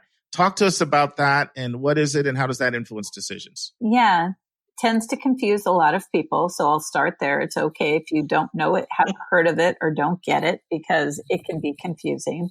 Eligibility in the local context, and you'll hear it called ELC, is a program by which the University of California uses to identify the top performing high school students in every participating school. It's most schools in California. It's California only. So non-residents wouldn't be identified in this way. But for California students, one of our goals within the University of California is to make sure every high school across the state has the ability to be represented within the University of California. So if you're a tiny little school in the furthest northern part of California versus, right in the middle of San Francisco, we want students enrolled in our campus that reflect the total population of California. So some students are going to stand out in the applicant pool because in the state of California, they're just a remarkable student with super high grades and outstanding activities. Other students might stand out more within what we call their local context, meaning within their high school community, they are a top student, and so our goal is to identify the top 9% of the students across all of the high schools in California. The state of California has something called the California Master Plan for Higher Education. And what that says is that within the University of California, there needs to be a place for the top 12.5% of public high school graduates. Okay. So using this ELC program, we're trying to identify who are that top 9% that gets us towards that ultimate 12.5% of the public high school graduates in the state of California. So really, it's ELC is a way to recognize the accomplishments of students who are outstanding in their local context, meaning their local high school, not necessarily as compared to the entire state of California. Good. That was helpful. Very helpful. Now let's talk about major and how major, impacts admissions. When students apply, are they applying into a specific major or a specific college within the university or just the university in general? And what role does their major play in admissions decisions? Good question. And I don't have a simple answer. It's going to vary. In general, major does not play a role in the admissions decision for freshmen. For transfer students, it does, because we want to see that transfers have prepared for the major they're applying to. But at the freshman level, major does not play a big role, but there are some exceptions. A program that requires auditions, for instance, or some programs that have very limited space availability, nursing, film, some engineering programs. So in general, the major does not play a large role. My campus, for instance, Santa Barbara, engineering is more selective because it's very small. Our performance majors require an audition. But other than that, major does not play a role. So if you told me I'm undeclared, I'd say no problem at all. But where major might play a role in the student's overall story, we kind of referenced that engineering student. Maybe a student applies for an engineering major and in their personal insight questions, they talk about they were addicted to Lego robotics, when they were 7 years old, and they've taught themselves multiple programming languages, and they went to computer camps growing up. That story combined with their major tells me that, wow, this student is incredibly passionate about this particular field. I see that sometimes a student telling me about, I'm passionate about the environment and I want to study environmental studies. And then they tell me everything that they've done around supporting the environment. That tells a better story. It makes the student more competitive. So it wasn't so much the fact that they are an environmental studies major. It's the fact that they told me about their passion and how they have shaped their life to, prepare themselves to follow that passion. So sometimes it can help if it's part of the story. Sometimes they're like, you know what? I don't know what I want to study. I'm undeclared and I can't wait to explore lots of different things. That's fine too. Fantastic. Let's take a break to learn about Mark's recommended resource for the week.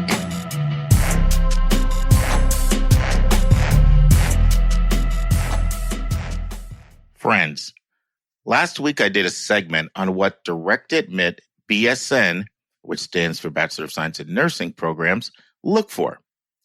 I talked about how most BSN programs expect you to apply for college in your sophomore year, but there are a group of programs that will admit you straight out of high school. We received a lovely email thanking us for this helpful segment, but then the email said, "Can you please tell me where I can find these programs?" I said to myself, duh. Stock, you never told our listeners where to find them. Ouch. But the thing I love about podcasts compared to webinars is you can come back the next week and add something. You get a do-over. So that's exactly what I'm going to do right now. My recommended resource this week is my go-to website for finding Direct Admit BSN programs. The link is a long one, so I'll pronounce it here, but there's no way you're going to remember it. So we'll put the link in the show notes. The link is collegetransitions.com/data-direct-admit-nursing-programs. This great resource will give you a list of the Direct Admit BSN programs comprehensively, but it offers so much more. It lists the colleges alphabetically. It lists either the minimum or the average SAT score and the ACT score for admission for each college. And it lists the NCLEX pass rate. The NCLEX is a test that's been used for licensing nurses in the United States since 1982. And the website also lists the number of nursing degrees each school has issued for 3 consecutive years. We will put the link in the show notes. We will now return to the final segment with Lisa Przekop, the Director of Admission at UC Santa Barbara, where she discusses how the UCs make admissions decisions. What about activities? How are they evaluated, and how do you assess them when you're looking at a file? Because I know that's a requirement in the UC app is to list your activities. Yeah. Again, it's for the student to tell their own story. I often refer to some of our applicants as generalists or specialists, and both can be equally competitive. So the example I just gave, I met a young man in one of the high schools who is so passionate about environmental studies, and he has done so much work locally in his community to educate people about the environment. He belongs to a lot of environmental clubs and organizations. He actually has attended conferences about the environment. So in his case, I'm going to call him a specialist. Most of his activities, extracurricular activities, are focused on that one passion that he has. And so I need him to take the time to clearly explain those activities. But that's going to show up as a really strong application because he has taken his passion and took it as far as he could take it within his ability as a high school student. There's other students that I call more generalists. They're still exploring. They're not sure maybe of their major or their career plans. So they put themselves in a position to try a lot of different things to help them formulate their interests. What I don't want to see is a student who feels the need to join every club because they think it'll look good on their application. Those are very obvious. We see no passion. I look at it and I say, okay, so you went to, a 1-hour meeting every couple of weeks. You haven't shown leadership in that activity. You haven't shown depth in that activity. So for those generalists out there, they really should show some depth in what they're doing beyond just going to a club meeting once a week. That was really, really, really good. I'm oftentimes talk about the angular student and the well-lopsided student versus the well-rounded student. And I just like how you just broke it all down, That was really good. That was awesome. And I think our listeners will appreciate that. Good. That was good. Let's talk about how decision criteria vary from one UC to another. Yeah, I think if a student is very interested in the University of California, I'd recommend that they get into their web browser and search for UC Comprehensive Review. So what that is, comprehensive review, are 14 factors that admission counselors are allowed to use in the admission decision. So what a lot of people don't realize is it's not the admissions offices at University of California that set the admission criteria. It's our faculty. And our faculty have decided that these 14 criteria are factors that are good indicators of college success. So these are the only 14 factors that we are allowed to use when we're reviewing an application. So I always recommend to students look up those 14 approved factors, and as they sit and write their personal insight questions, make sure that they're looking at that list and that they're bringing forward in their application things that touch upon any of those 14 criteria that can be attributed to them. Not every student is going to have activities or experiences that match all 14 criteria. You just want to use that as a guide, knowing that these are the things admission counselors are trained to look for in your application. So from one campus to another, their faculty at that campus may have decided that, certain of those 14 criteria are more important to them at that one campus. Or it might just be some programs have limited space. I mentioned Santa Barbara engineering is small, which is great. Students get an enormous amount of individual attention, but it also makes it more competitive because it's small versus an engineering program at another UC that might be 3 times as large, therefore can accommodate more students. So you will see some variance from school to school within the University of California based usually on space limitations. Lisa, when we had our pre-meeting, you and I had a great conversation about testing because obviously so much is going on right now with testing and the UCs. But if you're comfortable, I'd love for you to share sort of the 2 options that you're bandying back in your mind about how your approach you may take to testing this up and coming year. Or maybe you've already made that decision. I know when we met before, you were looking at 2 options, both of which I thought sounded interesting. Yeah, it's an interesting time. And obviously COVID has thrown big changes for students. But prior to COVID even being on our radar, the University of California was discussing the option of going test optional. And so ultimately our faculty did decide to be test optional. So beginning for applicants to fall 21, we will be test optional. And optional means exactly what it says. It's optional. We will only use your test if it helps you. If it doesn't help you, it'll be totally ignored. And, I tell students before even testing was a discussion really, that admission to the university is an additive process. Any bit of information you provide in your application, whether it be an activity, a grade, anything that you list that helps your application be stronger, I'm going to use it. If it doesn't help, I'm going to ignore it. Okay. And readers are trained. We are an additive process. Look for the things that strengthen the application. And now we have exams, and exams are now an additive process. If it helps, we'll use it. If it doesn't, we'll ignore it. And that really is true. I know students have a hard time believing it, but we believe in the decisions we've made. We support our faculty in these decisions, and we are looking for students who bring a wide variety of experiences to the university. If you're really proud of your scores and we look at them and go, wow, these are really impressive, it's going to help. If you choose to submit scores and they don't help your situation, we'll ignore it. If you choose to not list any scores at all because you just decided I'm not going to even take the exam, perfectly fine. In no way will that work against you.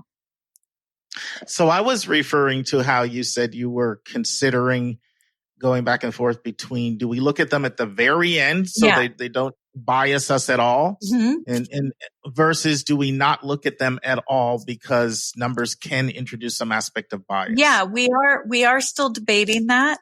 We have until about November to make a final decision. Oh, you got some time. You have some time. We're actually, everything we do is data driven, and we're looking at research, for instance, that there's some research out there that numbers can bias people. We've talked about, should we hide it completely from view? Like maybe the reader won't even see your score. but behind the scenes in our processing, we may be looking at it. But the person who's making the initial judgment of your application might not even see it. Or do we put it at the end of the application? So after they've looked at everything else, then maybe they'll see your score. We're still debating that, Mark, to be honest. And that's fine. Faculty, I think just sharing that you're considering it, I think in and of itself, is helpful for families to hear. Yeah, we're looking at what are the ways we can use it that will only be helpful. That's essentially what we're trying to narrow down between now and November. Great. Well, Lisa, you know that I think highly of you as a communicator because you're the 54th interview we've had, and I've never done a trifecta. So you're the first time we've ever had one person address 3 topics. So next week, we'll see you to talk about UCSB and your specific admission process. Close to my heart. Looking forward to it. Next week in the news, Scott Jasek from Inside Higher Ed, the return of the campus tour. Mark and Anika will discuss how do I lower my costs if I am already enrolled in college. Our interview is going to be part 1 of 2 of Lisa Przekop talking about understanding the University of California at Santa Barbara. We shall also have a special surprise. And there will be no college spotlight because Lisa will be talking about the University of California at Santa Barbara. Okay, Dave, you're ready to go to Arkansas for the first time, my friend. No problem. We're the featuring Razorbacks, but not with the school. Actually, the Warriors. The Warriors. Oh, yes. I know this is a school you haven't been to. Hendrix College. So Hendrix is located in Conway, Arkansas, a town of 66,000 people that's undergoing a major resurgence in a positive way. A jewel of a school that is located just 2 blocks from downtown Conway. So coffee shops, restaurants, local shopping, all within walking distance. Hendrix is 30 minutes away from Little Rock, Arkansas, the most famous city in the state of Arkansas. And it's a small, intimate school where you have these vibrant relationships with faculties and students. So we're talking 1,228 students, all undergraduates, all students required to live on campus for all 4 years, which produces this real tight-knit community that at times can feel like a large extended family. And access to professors here are as good as it gets. 93% of the classes have 29 students or less, with most having less than 20 students. But it's more than just the class size. It's the culture at Hendrix. For the professors expect to get to know the students and have considerable interaction with them, not just at meals, but inviting them over to their homes. It's this culture of friendliness and kindness that just sort of permeates throughout the whole student body. This is a place where when you walk on campus, if you don't know somebody, you can expect them to speak to you. If you need help, you can expect people to help you. And it's a school that's got a lot of pride. It's one of the prides of Arkansas. It's a place where 95% of the professors have their terminal degree. And one of the things that produces the pride is a breathtaking campus. This 180-acre campus, 90 acres on the main campus, easy to get around, easy to navigate, but it's an arboretum. You're talking red brick, 80 types of different trees, fountains, over 10,000 different types of flowers and flower beds. So if you're a nature lover, you love sort of natural beauty, Hendrix offers it in full array. It's also nestled between the Ouachita and the Ozark Mountains. So once again, nature. And it's in the South, but it's considered very liberal by Southern standards. So you will get a mix here. You'll get a mix of liberals, moderates, and conservatives from a political standpoint. What Hendrix is best known for, Dave, are the things you and I discussed a few weeks ago when we did our In the News article about the research on 6 ways in which students learn best. Oh. And that's hands-on learning. That's what their core is. In fact, their most famous program is their Odyssey program. And the Odyssey program has 6 different categories of hands-on learning experiences. And every student must take at least 3 of them. You may not remember this, Dave, because one of our very first college spotlights, this was before you came on the team. I did it with Anika. Gee, if my memory serves correct, it was episode 85, but don't quote me on that. but it was on Elon College. And Elon had a similar setup where North Carolina. I do remember that. Yeah, absolutely. Yep. Elon is a similar setup where you have these multiple types of hands-on experiential learning opportunities, and you must select multiple ones in order to graduate. And that's the same way Hendrix is structured with their Odyssey program. So let me go over these 6, because these are at the core of what Hendrix education is all about. So the first is what they call service to the world. And this could be really a number of different service-oriented things. It could be a mission trip. It could be a service-oriented internship, or it could be volunteerism with some local service organization in Conway or in Little Rock or in Arkansas. Second is undergraduate research. I'm going to come back to this in a second because I want to really hang my hat there for a bit. Special projects is the third category that students have to select from within the Odyssey program. An example of this would be, for example, Hendrix has a very good entrepreneurial studies department, and you could create your own business plan and design your own business plan that for a future business or even a current business that you want to launch. That would constitute something that would fall under special projects. The fourth is global awareness, which is just really their term for study abroad. And they have a number of programs, some of their own programs all around the country where professors go with you. And then they have access to another 150 programs outside of their own programs. And then the fifth category is professional leadership development. And then the sixth is artistic creativity. So this is you getting involved in theater production, sculpture exhibit, concert, that kind of thing. And so students must select 3 of those, and you have to do it to graduate. But it's not something that students see as a burden. It's something that is the reason why they picked Hendrix, quite frankly. They're really into that.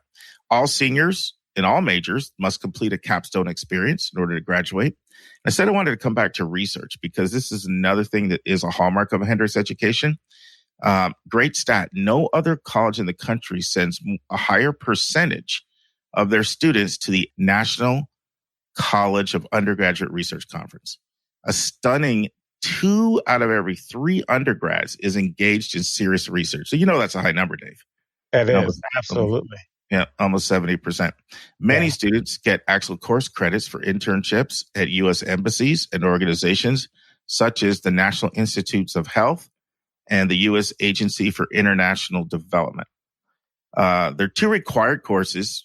Let me just say that a little bit more. So that's, once again, those are sort of 2 hallmark programs, and one of the 2 things I'd like people to remember about Hendrix, their Odyssey program, their focus on research and the studying campus and just the sort of collaboration that happens with students and faculty. So those are really getting to the core of the school.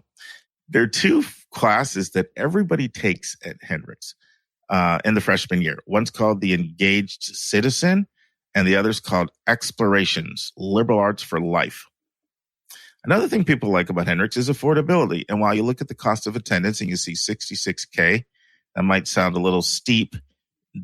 Literally nobody pays 100% at Hendrix. So everybody's getting something off of this. 100% of people get either need or merit-based aid, with the average award being $27,000 and some being much larger than that. And we talk about socioeconomic diversity. 39% of the country qualifies for the Pell Grant. And 38% of students at Hendrix receive the Pell Grant. So they literally mirror the socioeconomic demographics of the country, which is virtually almost unheard of for a private college. Yeah. So, Dave, we're probably a little bit close to the 2/3 point, maybe a little past the halfway point. Anything popping for you so far? Yes, the Odyssey program, the online learning component that was so crucial to the 6 steps of learning we discussed last week. And a very impressive 2/3 of students going into research, and the highest representation in one of the biggest national research conferences in the nation. You would not expect that out of Arkansas, and that's probably a regional bias that's completely unfounded. But here you have almost a small college research powerhouse in a place that no one, I think, appreciated. No. I think you hit definitely some of the key points there. So let's mention a few more things. They are Division III school. They're in the Southern Collegiate Conference. And while they are the Warriors, I joke around and say not to be confused with the Golden State Warriors. But in all seriousness, they actually take their sports real seriously here. 25% of their students play varsity sports, which is not uncommon for a smaller school because you have to have a lot of sports to keep your students happy. And therefore that requires a lot of athletes, But one of the things that will blow people away about Hendrix is that their athletic facilities are better than a lot of D1 schools. So they've got just ridiculous athletic facilities. And so I'd love to know the history of that. There must have been either a prodigious fundraiser or a powerful AD or something back there, but they've got crazy athletic facilities. Yep. Now, their big rival school is Rhodes, which is another outstanding Southern liberal arts college. At some point, I'll do a college spotlight on Rhodes. And I end up every year at least having some student go to Rhodes. Hendrix more like every third year for me. Rhodes is another liberal arts gem, 2 hours away in Memphis. Memphis is closest big city after Little Rock to them. You have to go 5 hours away to get to Dallas to get like a really big city. Dallas is 5 hours away. Now let's talk about some of the specific strengths that Hendrix has when it comes to academics. Definitely the social sciences and the natural sciences. Arguably their strongest major would be biochemistry and molecular biology. It's their biggest major, and you can make the case it's their strongest major. Some other strong majors are general biology, accounting. Now, accounting is the only major they offer where they also offer a master's degree, but it's a small program, but they do have a master's in accounting. Economics, physics, and environmental studies, health services, English, political science, and international relations. So those would be their strong powerhouse majors. As a smaller school, you can't expect it to be, just an abundance of major. I mean, this is not UT Austin or Ohio State with, 50,000 kids. So you're not looking at hundreds and hundreds of majors that you'd get at Arizona State. So that's something to think about. And as a small school, that has its strengths and weaknesses. Some will love that intimacy of that and the access to professors and that closeness feeling of belonging, that feeling of community, and just the intimacy of the whole education. Others may feel a little stifled by it because it may be smaller. It's smaller than the average public school. And it's not, even that there are a couple other colleges in Conway, they're not really part of a consortium. So that's just something to think about. But that's something that, there's a person that wants a small school and there's somebody that doesn't. Yep. The academic culture is both intense and laid back at the same time. But one thing that's sort of a common thread throughout everything is that the Warriors want to change the world. That sort of unites the student body, and it's got Methodist roots, and that I think partly explains this because Methodists have always sort of been really involved in social issues. Sounded like you wanted to say something a second ago, Dave. No, I was actually going to inquire with such a strong emphasis on biomedical. I got to imagine that it's got a very strong pre-professional program, pre-med program. Yeah, of course, it's an undergrad school exclusively, so there's no med school there. But one thing they've done is they've really developed some really great partnerships around the country with powerhouse universities. 3 in particular, they have extremely close relationships with our Vanderbilt, Columbia, and Washington University in St. Louis. Wonderful. And so they've got really great partnerships with those 3 schools in particular. Right. Now let's get into the stats. So, the 25th to 75th percentile on the SAT for both evidence-based reading and writing and math are pretty similar, 560 to 700. The middle 50% on the ACT, 24 to 29. 80% of students accept it. 57% come from Arkansas, but over 40 states are represented in the student body. 83% retention, 67% 4-year graduation rate, goes into the 70s when you go to the 5-year rate. And then the sort of the racial and ethnic demographic breakdown, 71% Caucasian, 7.5% Black, 5.3% Asian, 5% multicultural, 6% Latino. And international, not a big international draw. It's more of a U.S. school, but 2% international. That's a good demographic mix. It's a good mix. Now, so they do some interesting things in their admission process that are a little unique. They offer early action and not early decision, which is, fairly common. Holistic admissions, pretty common. Here's where they get a little unique. They have an interview that, while it's not required, highly, highly recommended. And one tell always that the interview counts a lot is that it's done by your local admission officer.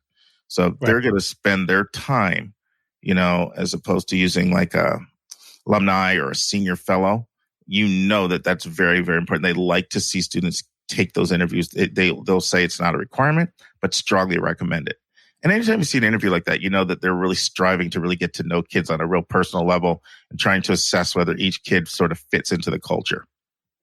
Another thing, recommendations. No requirement on recommendations. However, strongly recommended. No requirement on a resume, but strongly recommended. So there's some schools that hate resumes and there's some that love resumes. This is a school that loves resumes. So we wanted to come to Arkansas for the first time, and Hendrix College, another one on our list, Dave. That's wonderful. First thing I'm going to do when I get off this podcast is Google the campus, because I know Arkansas is a gorgeous state. But secondly, once again, this college is in the line. We talked about Elon in the past. I think of Quinnipiac, maybe on the line of maybe even Chapman College. Are these all in the similar vein? Very strong, smaller liberal arts colleges that give you a great broad experience with an unusual emphasis on research in the sciences. Yeah, I wouldn't like there's so many differences, because Chapman is just like in that LA area. That's and right. You know what I mean? And that's just a certain level of urbanity and sophistication. Right. And sophistication is not the right word, but just connectedness to urbanness that comes with the Chapman.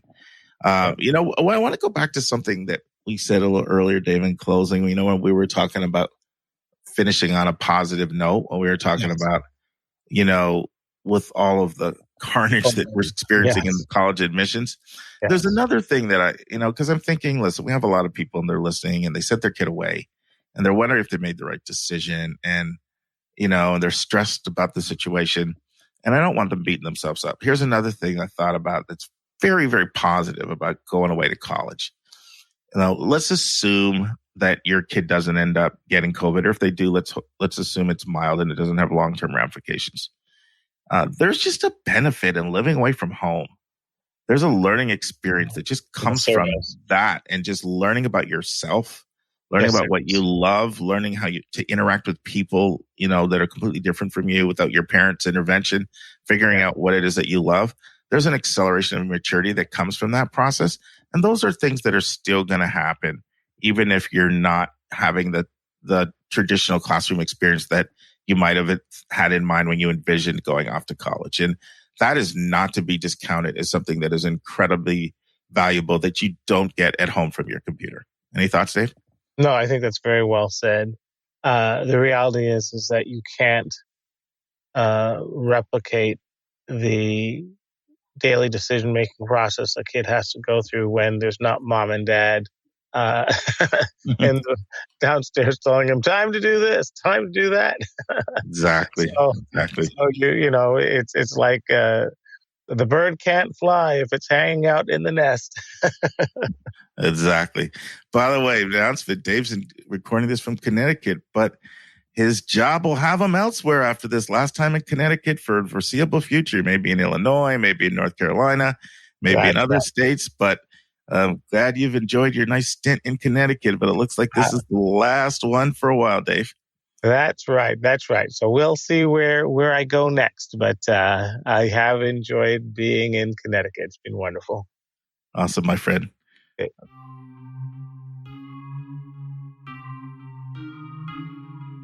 And that's our show. A big thank you to you, our listeners, for tuning in this week. Your College Bound Kid is produced by Dave Visaya of podcastengineers.com. If you find this podcast helpful, it would help us tremendously if you would subscribe and write us a review on your favorite podcast listening station. And please be sure to click the share button and send this to someone you know that can really use this information. The amazing music that you hear is by Victor Allen Weeks. Our image editor is Tauha Khan. Webmaster is Stalianos Dimitru. And marketing designs are by Kimberly Blass. And if you want to get a copy of the book, 171 Answers to the Most Asked College Admissions Questions, you can go right to 171answers.com. And if you want to have a college coaching session with Mark, you can send him a text to area code 404-664-4340.